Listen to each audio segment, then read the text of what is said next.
Hello, and thank you for joining us on part one of our webinar on augmented reality microscopy, ARM, technology for enabling digital pathology applications directly from the existing microscope. My name is Gabe Siegel, and I'm the CEO of Augmentiqs, a company that develops ARM technology. And joining me are two very well-known pathologists within their respective areas of pathology. Dr. Dan Rudmann is a veterinary pathologist who heads up the digital pathology initiatives at Charles River Laboratories, and Dr. Liron Pantanowitz, the Director of Anatomic Pathology at the University of Michigan. The reason I say part one is that this webinar is pre-recorded and it's being made available for everyone as a sort of primer prior to the real webinar, which will take place on February 25th at 9 a.m. Eastern Time. So the idea is that we will present introductory material here. Then we're going to explain the technology of augmented reality microscopy, and we will review several use cases and studies from the fields of toxicologic and clinical pathology. Everyone now has the opportunity to view and send in questions, and then we'll reconvene at the end of February in a live session to hear conclusions and answer any questions which were presented. The reasoning behind having both Dan and Liron present together was that augmented reality microscopy is a technology with a wide range of applications that is being used both within toxicologic and anatomic pathology.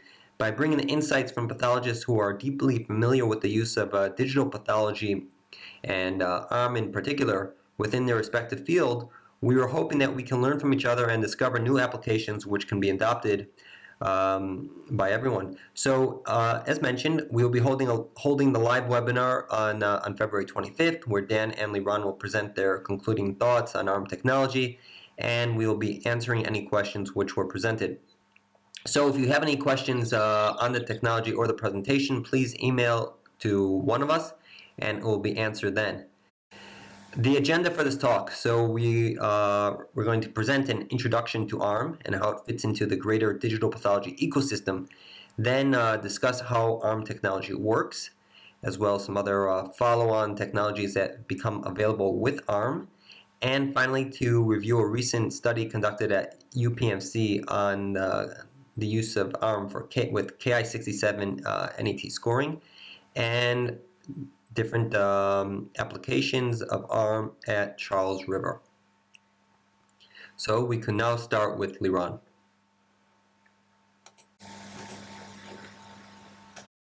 So let's begin with some basics about augmented reality and augmented reality microscopy.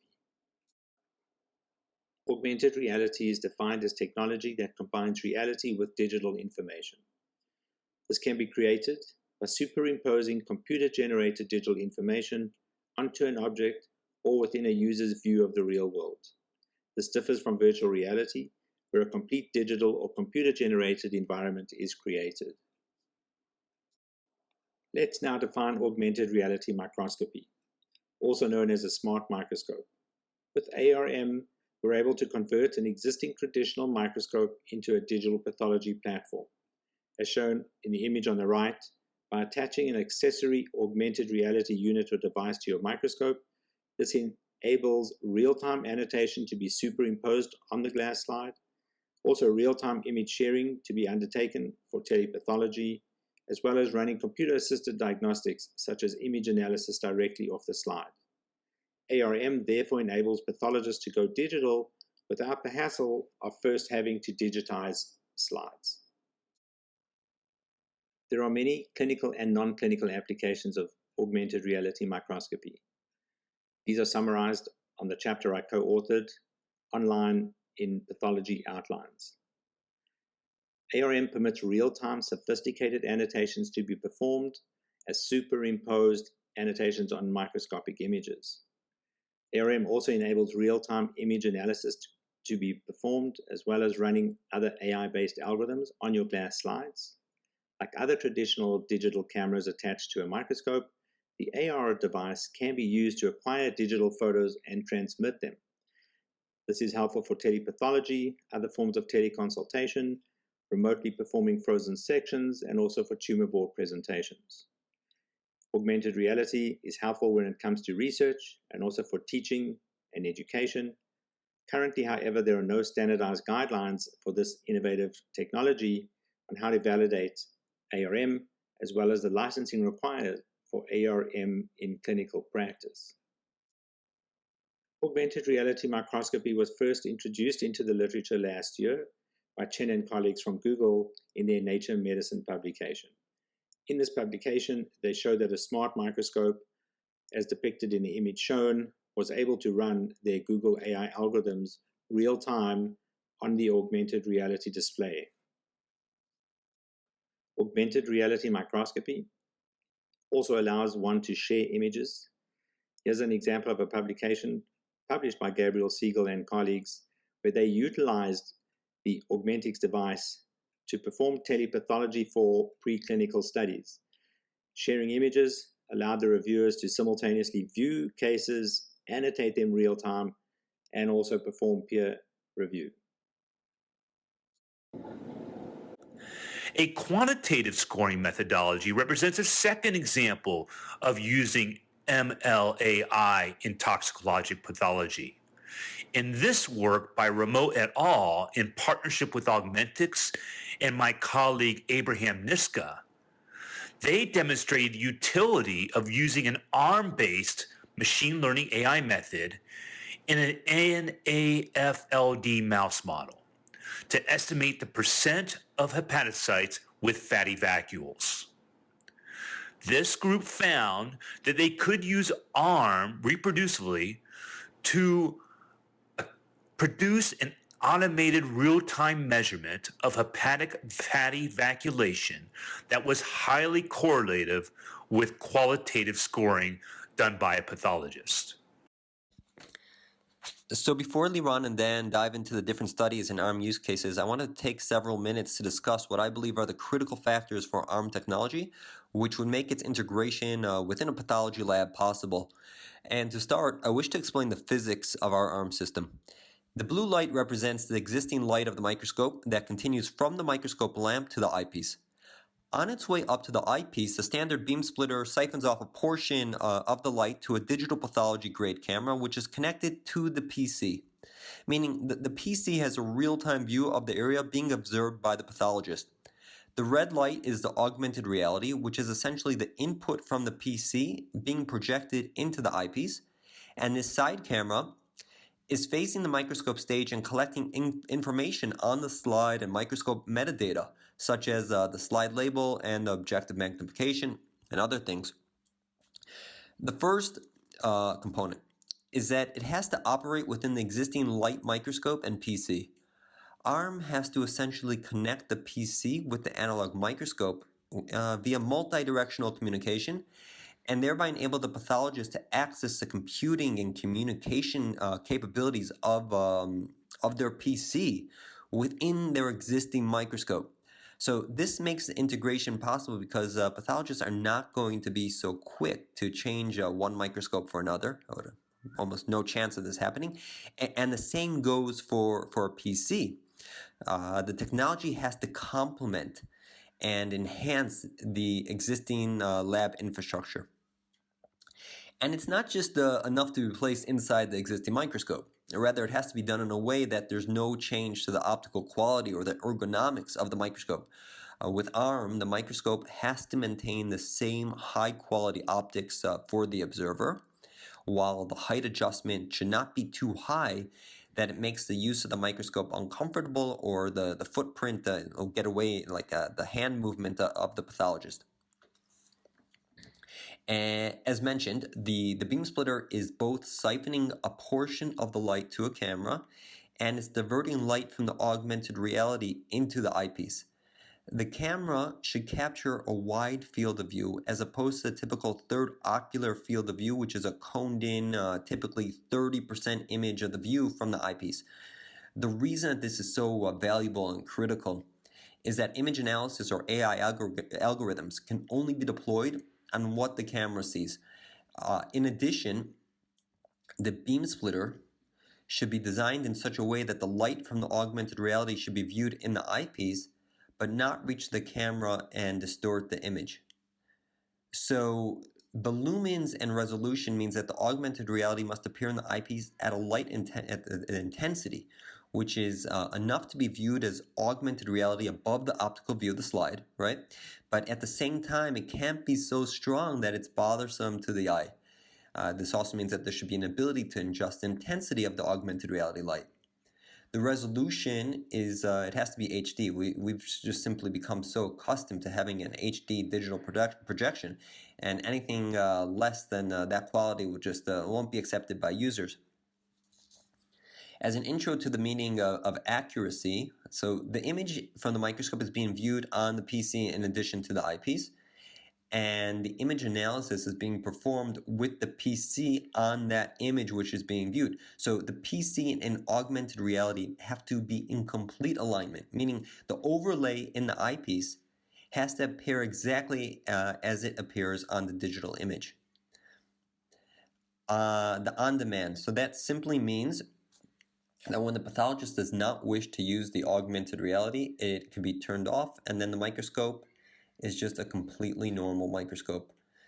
The next component is that arms should be aware of the stage activity. And this is really important because image analysis, morphometrics, or even taking an image is not relevant without knowing the objective magnification.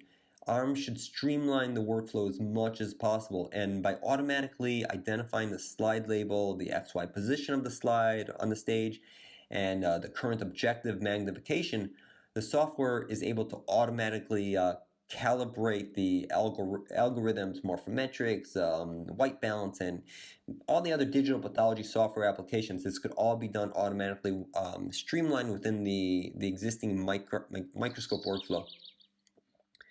We believe that ARM as an open platform, similar in concept to a smartphone and an app store, where the ARM is knows how to conduct imaging and to return digital information to the microscope, and then this information includes third-party algorithms and AI from any developer. So it's the same idea. It's like with the smartphone and the app store, where a user is able to choose which apps they're using inside their phone. So here it's the same thing, that the pathologist is able to choose which image analysis tools, which LIS integration, whatever it might be, could be performed directly from the microscope. And finally, the cost. So ARM, at the end of the day, it's a microscope accessory, and it has to cost less than the microscope itself. It wouldn't make sense for it to be the same or more. So if let's just say a typical upper end, a high quality microscope, I'm going to imagine it's around in the area of $20,000. An ARM system must be less than that in order to be incorporated within a pathology lab.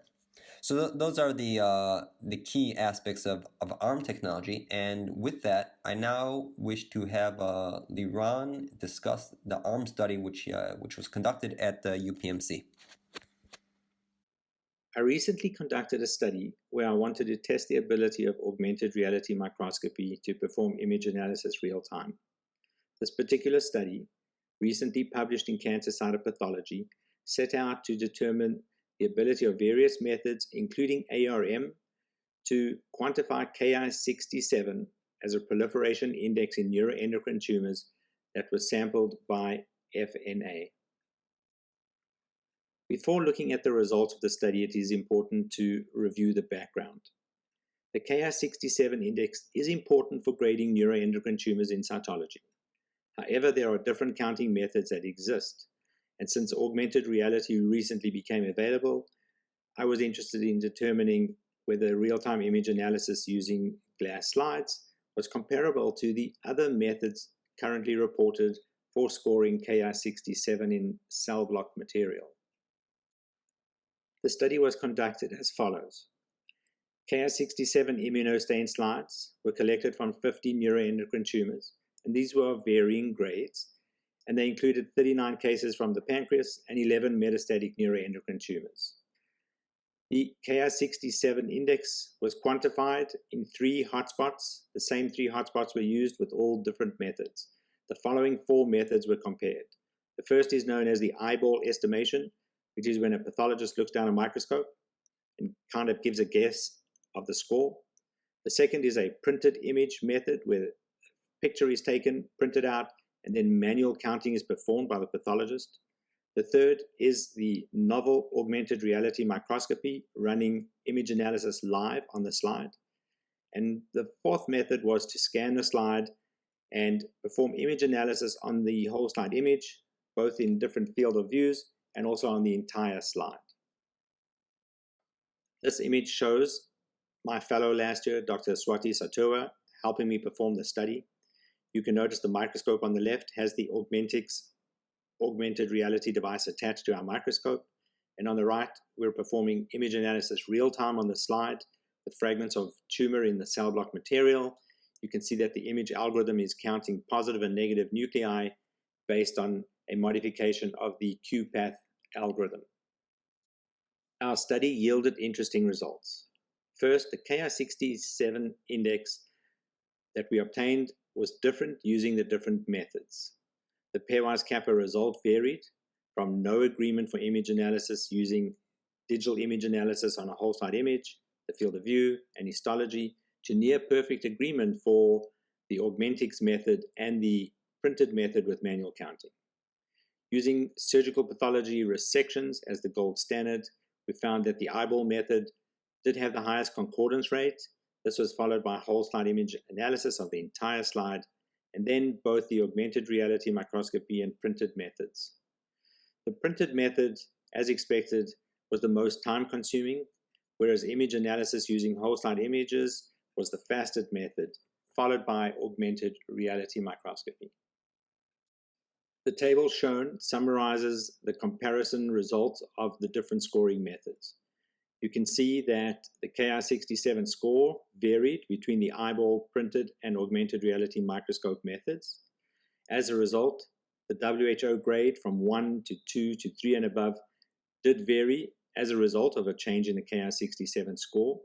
And you can see on the last row that the time spent, while it was quickest for the eyeball method, took pretty long for the printed method, whereas it was much more efficient and streamlined with the augmented reality microscope. After completing the study, we were able to conclude the following. First, that the Ki-67 index for neuroendocrine tumors in cytology cell block material varies by the method that is used for scoring, and that in turn will affect the WHO grade. Second, that the printing and manual counting method recommended currently in the literature is the most time-consuming of all the methods. And third, the augmented reality method provided a streamlined approach and hastened the task of Ki-67 quantification in neuroendocrine tumors. One thing that I would like to add on to what Liron presented is that the software in augmented reality microscopy is constantly being improved upon. So while the results at UPMC did take several minutes to reach, current results are able to be reached in under 10 seconds. And with that, I would now like to pass the presentation on to Dan. Toxicologic pathology is a non-clinical pathology specialty that supports the discovery and development of pharmaceuticals, biotechnology and medical device products, and chemicals. We examine millions of pathology specimens on glass slides annually across public and private laboratories throughout the world. Because our industry has been largely dependent on standard light microscopy, the handling of these numbers of samples creates significant people, logistical, and research challenges. While digital pathology is providing options to simplify our workflows and enable machine learning applications, only a small percentage of our studies are presently digitized.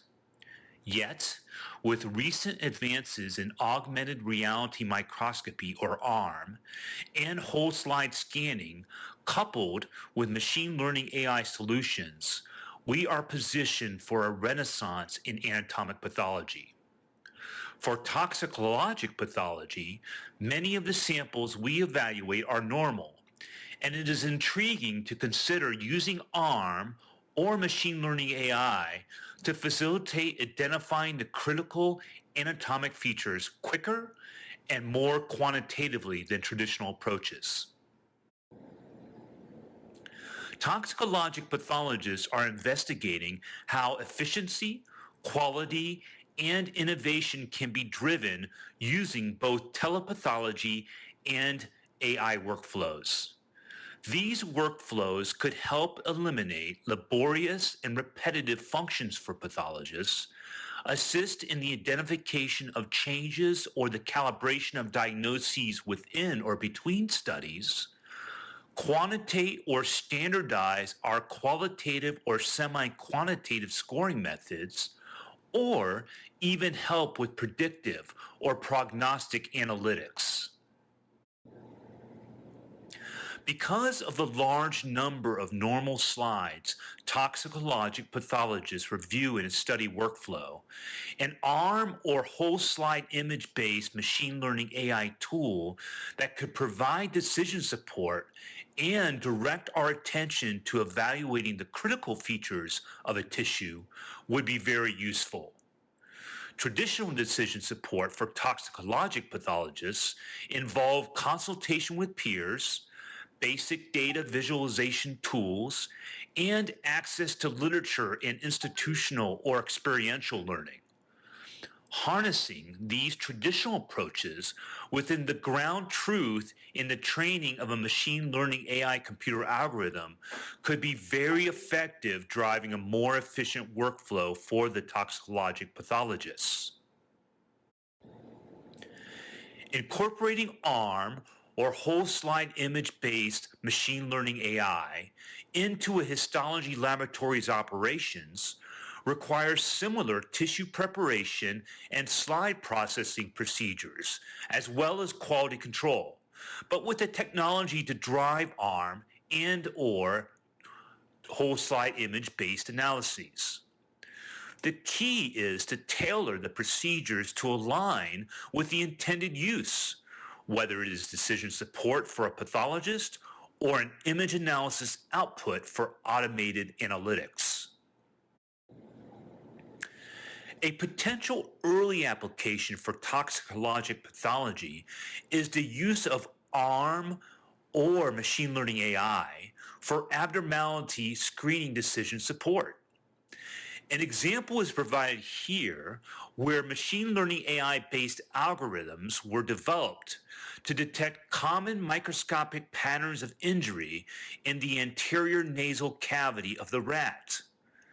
The nasal cavity is an important potential target organ for drug or chemical toxicity, and my veterinary graduate student in our laboratory, Sam Neal, used standardized diagnostic criteria to train a computer-based AI CNN model. He developed a model that would detect a variety of lesion patterns and then tested the ability of the algorithm to detect these lesions compared to an independent group of 3 pathologists who were not involved in the computer training. The computer algorithm detected 87 to 95% of the lesions identified by the pathologist. Most diagnostic classes performed at a very high level, with the exception of infiltration inflammation, which was reflective of our need to reconsider the magnification used for training, which was 10x, as well as the size of the training set used for this endpoint. Once qualified, this decision support machine learning AI tool could be presented to the pathologist with the case material and provide heat maps, which could help the pathologist quickly identify dose toxicity relationships in the nasal cavity and then further investigate the microscopic changes. The machine learning AI tool could be incorporated as part of an ARM approach or done on whole slide images produced in the laboratory. So this concludes the first part of our webinar, and I'd like to thank Dan and Liron for their presentations and thank everyone for joining. Again, we'll be meeting on February 25th at 9 a.m. Eastern, and during that time we will answer any questions received. Liron and Dan will present their concluding thoughts on ARM and also share their predictions for the future of the technology. So we're looking forward to speaking and seeing everyone then. Thank you very much.